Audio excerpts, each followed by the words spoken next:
also includes African Americans who are also queer.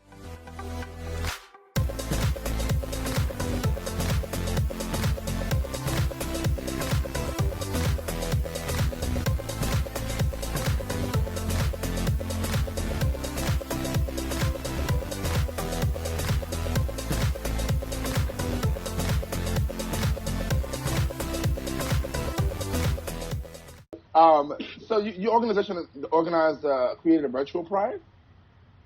Yes. So we have an online and an offline platform. So we have all the social media pages: Instagram, Facebook, Twitter, YouTube, and this is where we mostly do all the works and stuff.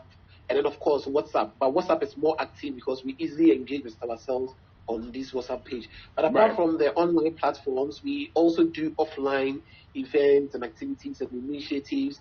And during this current pandemic, COVID-19 isn't allowing us to meet as a group, and so we decided to also shift some of the things that we would have done offline to online and still be able to do it and then easily interact with each other and all. And so we were Pride is one of the celebrations that we do celebrate every year, and we realized we wouldn't be able to do that this year due to the pandemic. So we were like, okay, so which other means can we be able to do this? And we thought of going virtual with it, and so that's how come we did the virtual Pride. And then we were like, we're going to start from 1st June and then all the way to 30th June, and within these days we are going to have a series of conversations with LGBT advocates, activists, individuals, allies, artists, humanists, feminists, individuals and groups and all of that. And so academians, those who are in the academies and all of that. And so that's how come we initiated that, and we were able to do it. And so we had about 25 episodes. And so every day. Oh, nice! Congratulations on that. Episodes, yeah. Yeah, that's pretty huge. Pretty huge. Congratulations to you guys on that. I know some countries on the continent won't even allow LGBT organizations to officially register. Does Ghana allow such organizations to officially register and publicly to be officially registered in public? So yes, so that is very interesting, and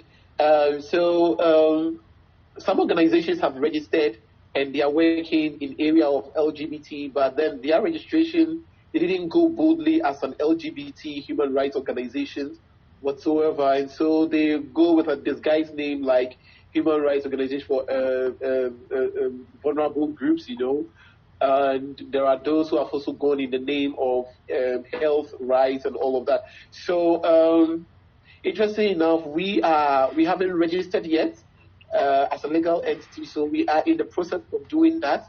And by so doing, we actually anticipate that the Registrar General might refuse to register us.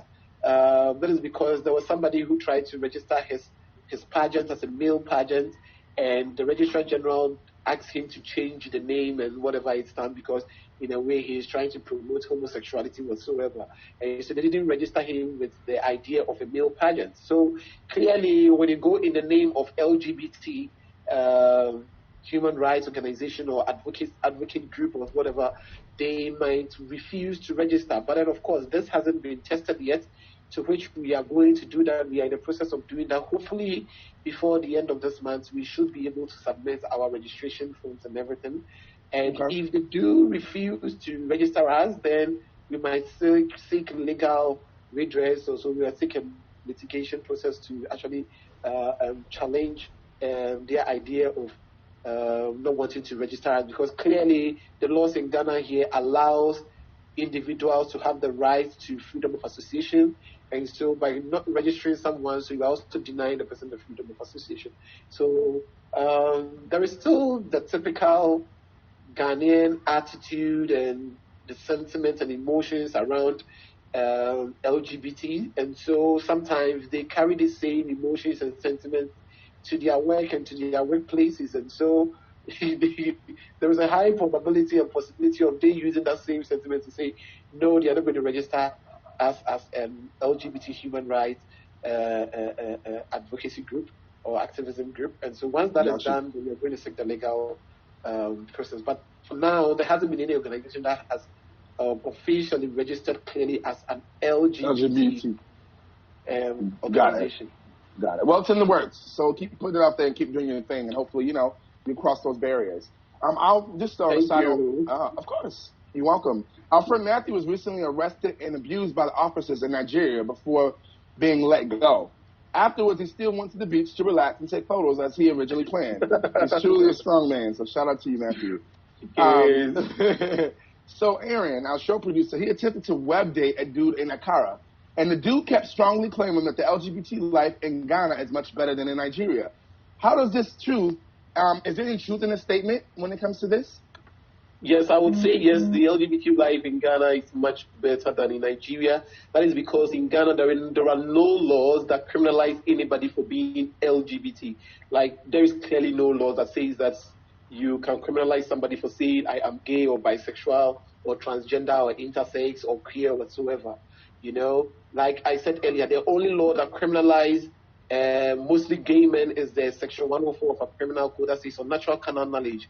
And that particular law does not just criminalize gay sexual activities, but it also criminalizes heterosexual sexual activities too. So it's saying that you can have sex with apart from the female vagina, you cannot have any orifice or you cannot have any sexual intercourse apart from the female vagina. So if that happens, that means if you're even a straight person who is having blowjob or anal sex whatsoever, the law still criminalizes you. So that is the only law that we feel it's a way limiting to being openly like having sexual activities with a person of the same sex.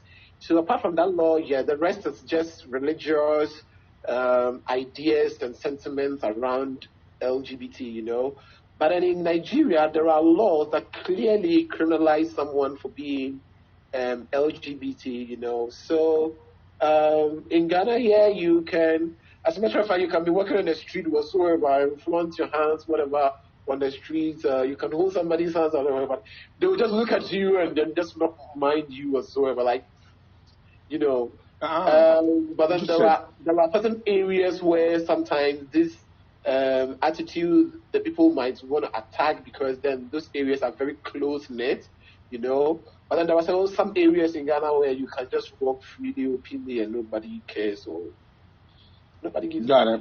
Nobody cares, Thank you for opening our eyes to that. Sorry, go ahead. No, I was just saying thank you for opening our eyes to that, so that we know. And here too, the police can just harass you for walking on the streets. Well, no, you can challenge the police. Why do you stop me? What do you want? You can ask the police all those questions, and he's supposed to give you answers. And and as the police are also sometimes afraid of people who are really like challenge them whatsoever. So if you start challenging the police, they're like, we'll just go. So I'm having something where just go. They cannot realize, no, you're going to give me too much trouble, and maybe the police is not ready for those troubles, so just go. But in Nigeria, no, the police are like, they have that kind of, I don't know, like kind of hyper energy that also have that same level of hyper energy with the population, so they are all marching together in a way. So let me tell you this funny story. So there was a friend who was like, so Ghana, Nigeria, how is it like, And then so we're just comparing Ghana, Nigeria to maybe America. So to the Americans, there is USA, and then there is also Canada, right? So when you look at clearly the dynamics between Ghana and Nigeria, it's like the USA and Canada, right? And Ghana being Canada, and then Nigeria being USA. Ghana really doesn't really like too much trouble. They are like the quiet one, like somewhere, until some trouble comes, we talk about it. And then the US is like, here. So basically that's Nigeria. And so they tend to have a lot of troubles there. But we love them, and there are lots of Nigerian friends, and they know we love them and they love us, and we have that kind of cordial relationship all the time, but we always fight on social media. And then they always know that, like, Ghana intent between them and us here is much, much easier and better and okay to live compared to Nigeria. Being clear. Right, understand that. So, in the light of the murder of George Floyd, Ghana's Minister of Tourism recently said that if any African American feels unwanted in the States, they should consider moving to make Africa their home. How could an LGBT person do that? And what if an LGBT person is married with kids? You know, like, or what if they're single and they want to be married with kids on the continent one day? How could someone who's LGBTQ actually live in Ghana? And Right, how because yes, so I tried to also have the same conversation with a friend some time ago, and I was like, Ghana talked about it, and then last year was also the year of return, and so basically the idea was for Africans in diaspora to come back to Ghana because like 400 years of slavery and the slave trade and all of that. So African Americans, African in the UK and every other part of and the world should come back home and all of that. Yeah, but I'm saying that I think they also didn't factor the idea of African American everywhere, like also includes African Americans who are also queer, and so did they factor that in their discussion? So clearly, you realize that their idea of African Americans should come to Ghana is clearly an idea of a heteronormative attitude and behavior and idea, because clearly there were no queer factor featured in the whole idea of year of return and African Americans should come back home and all of that. And so this was something that we at the time and were not so strong and not so enough to have challenged the government and asked the government to clearly respond to some of these questions, because these were very legitimate and a good question to have asked the government that, yes, you set the year of return. Africans in diaspora should come home. But those Africans include queer Africans. What is the guarantee or what is the initiative or the support there for Africans, Americans or African in diaspora who are queer? Unfortunately, those were not factored in there. And so there was that a factor that was missing in there, to which we still need to ask the government about these. And if the government is still calling for African in diaspora to still come back to Ghana and make Ghana their home, then clearly these questions also need to be asked, because there are still laws, there are still attitude that really discriminates against LGBT persons. So how are we sure? How are you going to guarantee those you are asking to come back home? Or are you saying that they are not they are not supposed to come or something? They really need to answer, and those answers can only come from them, and they are going to answer this question. But then again, it also poses the question of, so what about those in the country, LGBT persons who are also in the country? What are the measures or the system that has been put in place to also make their life better? Because as it stands now, there are high level of discrimination against the community, that doesn't allow an individual to fully achieve their potential. So what is the system or the mechanisms that have been put in place for LGBT persons who are here or who are Ghanaians who are also living in Ghana and going through all the challenges that are there? So these are all legitimate questions that the government really needs to answer. Got you. Thank you for that. We got a couple more questions on this, and then we're going to wrap this part up and get to our last section of our interview. But there is organizational pages, and then I also have my own personal page. With the organizational page, that's LGBT Rights Ghana at all across board on Facebook, Instagram, Twitter, YouTube. At LGBT Rights Ghana, you'll be able to find most of the things that we are doing on all the social media platforms. And then my personal page on Facebook, my name is Kofi Donkor on Facebook. And on Twitter and on Instagram, I go by the name at Ahudin. That's AHUOD, and and then you just get me right there. So yeah.